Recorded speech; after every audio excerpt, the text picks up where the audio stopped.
हानि से सीख, जल्दबाजी में किया गया कार्य अधूरा रह जाता है, इसलिए कोई भी कार्य करने से पहले उसे अच्छे से देख परख लेना चाहिए। साल 1950 का यह एक चौंकाने वाला किस्सा रानी बाजार का है।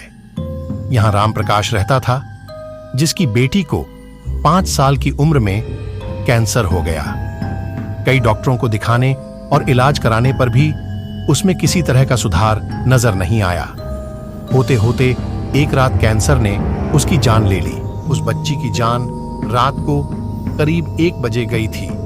उसी रात को पास के ही एक गांव की महिला मोहिनी को एक ट्रक ने टक्कर मार दी थी।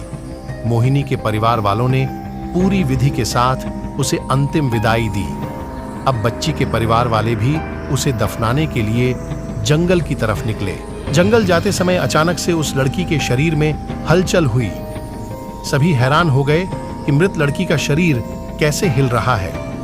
थोड़ी ही देर में लड़की जिंदा हो गई और उसके परिवार वाले खुशी खुशी उसे अपने साथ घर ले आए। किसी को इस बात की भनक नहीं थी कि उस लड़की के अंदर उसी रात ट्रक से टकराने वाली मोहिनी की आत्मा घुस गई थी। बच्ची जब से मौत से लौटकर आई थी, तब से ही उदास और चुपचाप एक कोने में बैठी रहती थी। एक दिन उसकी मां ने उसे खुद अपने हाथों से खाना खिलाया और मामा के घर लेकर जाने की बात कही।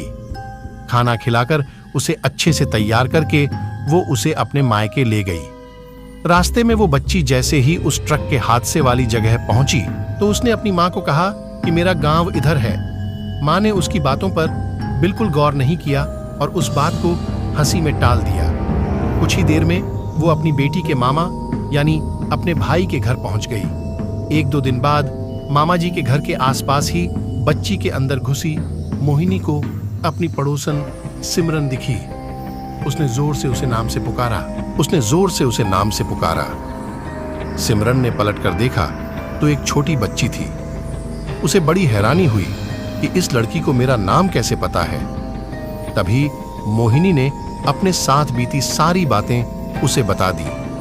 उसने कहा कि मेरे परिवार वालों ने मेरी मौत से ही पहले मुझे जला दिया था, इसलिए मेरी आत्मा भटक रही है। उसी दिन इस लड़की की भी मौत हो गई थी, तो मैं इसके शरीर में घुस गई। सिमरन ने ये बात अपने गांव जाकर सबको बता दी। पूरे गांव वाले और उसके रिश्तेदार मोहिनी से मिलने के लिए उसी बच्ची के मामा के घर के पास पहुंच गए। उस लड़की के अंदर रह रही मोहिनी की आत्मा ने सबको एक एक करके पहचान लिया। कुछ देर बातें करने के बाद वो अपने परिवार वालों के साथ अपने घर चली गई। अब उस लड़की की मां बच्ची को घर में न देखकर परेशान थी। जब उसे पता चला कि वो कुछ लोगों के साथ दूसरे गांव गई है, तो वो उसे बुलाने के लिए चली गई। अपने परिवार के साथ खुश मोहिनी ने वापस आने से मना कर दिया। पास के ही लोगों ने उसे समझाया कि तुम्हें दोनों परिवार के साथ रहना चाहिए, इससे सभी को खुशी मिलेगी। तुम किसी एक परिवार को दुखी नहीं कर सकती हो।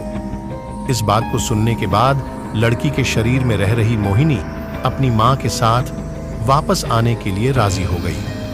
अब वो दोनों परिवारों के साथ खुशी खुशी रहने लगी।